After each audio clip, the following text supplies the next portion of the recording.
एकमेकावरती धाडी टाकून उघड उघड पैसे दाखवले जात आहेत, तरी सुद्धा सगळे चिडीचूप आहे. तर हे भाजपचं थोतांड आहे. आणि म्हणून मुंह में राम आणि बगल में अदानी असं यांचं भाजपचं हे हिंदुत्व आहे. ज्या मुंह में राम आणि बगल में अदानी ह्या हिंदुत्वाला आम्ही तरी मान्यता देऊ शकत नाही. तर हे हाणून पाडलं गेलं पाहिजे.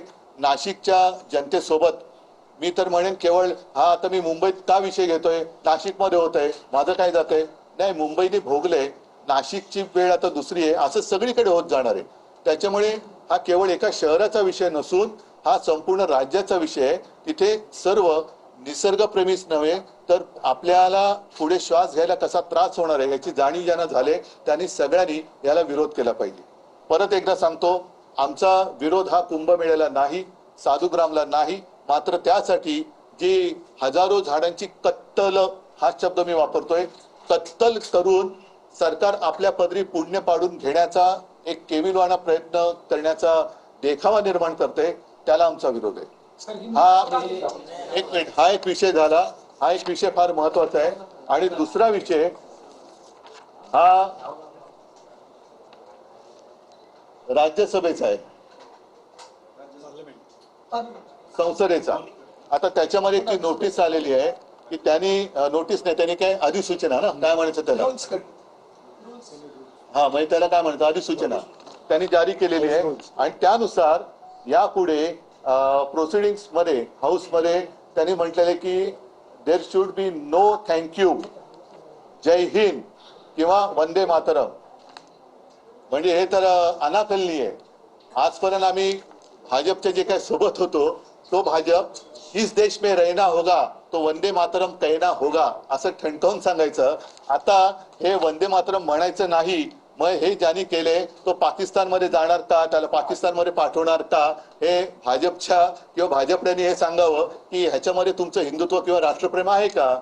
एका बाजूला मी यांच्या हिंदुत्वाचा बुरखा फाडलेला आहे आणि दुसऱ्या बाजूला यांच्या राष्ट्रप्रेमाचा बुरखा सुद्धा मी फाडलेला आहे, कारण तो त्यांनी स्वतःहून फाडलेला आहे, मी नाही फाडला. म्हणजे आपल्या सभागृहात वंदे मातरम म्हणायचं नाही. जे वंदे मातरम आपण राष्ट्रगीत त्याला 150 वर्ष झाली म्हणून आता नुकतंच आमच्या मोदीजींनी मोठं भाषण वगैरे कुठेतरी दिलं, त्या वंदे मातरमला म्हणजे ही काय मॅकलेची अवलाद ही भाजपमध्ये कुठून आली. वंदे मातरमला विरोध करणारी मॅकलेची अवलाद ही मोदींना विचारलं पाहिजे की अवलाद तुमच्यामध्येच आहे की जी वंदे मातरमला विरोध करते. त्याच्यामुळे आमचे सर्व संसद जे खासदार आहेत ते आमच्या लोकसभेच्या आणि राज्यसभेत तर आमच्यात 2 आहेत, एक संजय राऊत आहेत आणि प्रियांका चतुर्वेदी आहेत. मी आता 2 खासदार माझ्याकडे. सभागृहात ठणठणीतपणाने वंदे मातरम बोलायचं, बघूया कोण आपल्याला बाहेर काढतं. शिवसेनेचे खासदार हे लोकसभेच्या आणि राज्यसभेच्या सभागृहात वंदे मातरम बोलणारच. आणि भाजपमध्ये हिंमत असेल तर आमच्या सदस्यांना त्यांनी निलंबित करून दाखवायचं. पण हा खेळ खंडोबा चाललेला आहे. म्हणजे लोकांना भावनिक एक भ्रम संभ्रम निर्माण करायचा, मतं मिळवायची आणि मतं मिळवल्यानंतर सगळं मारून टाकायचं. हिंदुत्वाचं सुद्धा नाटक आता तुमचं उघडं पडलंय, राष्ट्रप्रेमाचं नाटक उघडं पडलेलं आहे. आणि ह्याची उत्तरं या निवडणुका बाजूला ठेवून भाजपच्या वरिष्ठ नेत्यांनी, इथल्या चेल्या चपाट्यांनी नव्हे, इथल्या चेल्या चपाट्यांना त्यांना मी खिचगंटीत धरत नाही, कारण त्यांच्या शीर्ष, कारण त्यांचा अध्यक्ष जाऊन कोण ठरत नाहीये. जगातला सर्वात मोठा पक्ष की ज्याला बरेच वर्ष झाली अध्यक्ष बदलताना नामुष्की आलेली आहे, तर भाजपने याचं उत्तर दिलं पाहिजे. दोन्हीचं, प्रभू रामचंद्रांच्या परस्पर्शाने पुनीत झालेलं तपोवन तुम्ही कोणासाठी मारतात आणि आपल्या संसदेच्या सभागृहात वंदे मातरम का बोलायचं नाही याचं उत्तर आता भाजपने द्यावं. तपोवनाचा जो विषय आहे तिथे अत्यंत महत्त्वाचा विषय आहे. तिथे लोक पर्यावरणप्रेमी रस्त्यावरती उतरले, चिपको आंदोलन होत आहे, पण प्रक्रिया काही थांबलेली नाही. जे काही सुरू आहे तिथे काय पुढे केलं जाणार, आपल्या तर्फे काय केलं जाणार. नाही, मला पहिल्याचं उत्तर पाहिजे. हे उत्तर मी एवढ्यासाठी बोलवलं की हे महाराष्ट्रातल्या कानाकोपऱ्यात कळू द्या की भाजपचा ढोंगीपणा काय आहे. नुसते पैसा फेको आणि मत मिळवा, पैसा फेको तमाशा देखो, तसं पैसा फेकोवर वोट लेलो, हे जे काय त्यांचं चाललेलं आहे हा तमाशा तर खूप झाला. हे पैसे सुद्धा जनतेच्या खिशातले आहेत. पण ज्या गुरबीमध्ये हे वागतायत आणि वागतायत ते वागतायत, पण वरती हिंदुत्व आणि राष्ट्रप्रेमाचं जे काही ढोंग करतायत हे ढोंग किती काय त्याला वेगळी आहे ते या 2 गोष्टीत मी दाखवलेलं आहे. मुंबई महानगरपालिकेच्या प्रदूषणासंदर्भात म्हटलं, न्यायालयाने प्रश्नचिन्ह उपस्थित केल्यानंतर मुंबई महानगरपालिका मी न्यायालयाबद्दल बोलण्यासारखं आता काय आहे का? न्यायालयाबद्दल बोलून काय उपयोग होतोय का? त्याच्यामुळे कृपा करून मला न्यायालयाबद्दल प्रश्न विचारू नका, बोलून काय उपयोग होत नाही.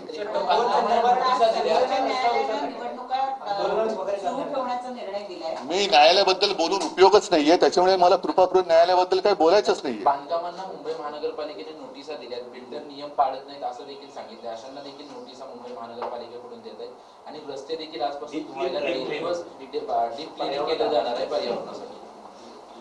पहिलं त्यांचा भ्रष्टाचार स्वच्छ करा. हे वरवरची मध्ये त्या दिल्लीमध्ये दाखल होतं ना, ते फवारे मारत बसले होते. म्हणजे पाणी सुद्धा वेस्ट, पाण्याचा सुद्धा अपव्यय आहेतच त्याच्यात. आणि झाडं मारून तुम्ही प्रदूषण करता, म्हणजे हा नियोजन शून्य विकास जो आहे तो पहिला थांबवला पाहिजे.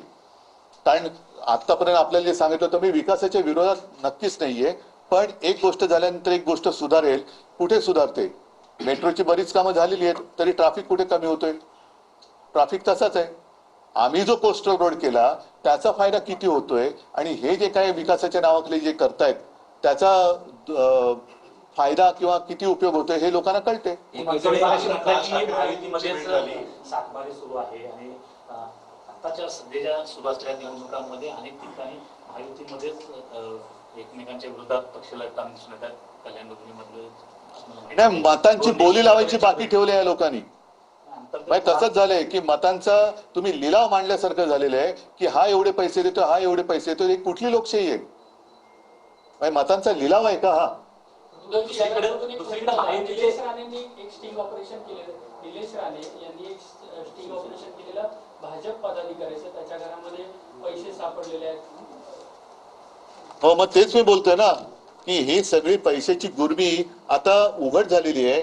मंत्री पैशाची उघडी बॅग ठेवून घरात बसतो, त्याच्यावरती काय कारवाई होत नाही. हे सगळे भ्रष्टाचार आता एवढे झालेले आहेत की हा भ्रष्टाचाराच्या ज्वालामुखीचा उद्रेक झालेला आहे. हे प्रदूषण त्याचं आहे.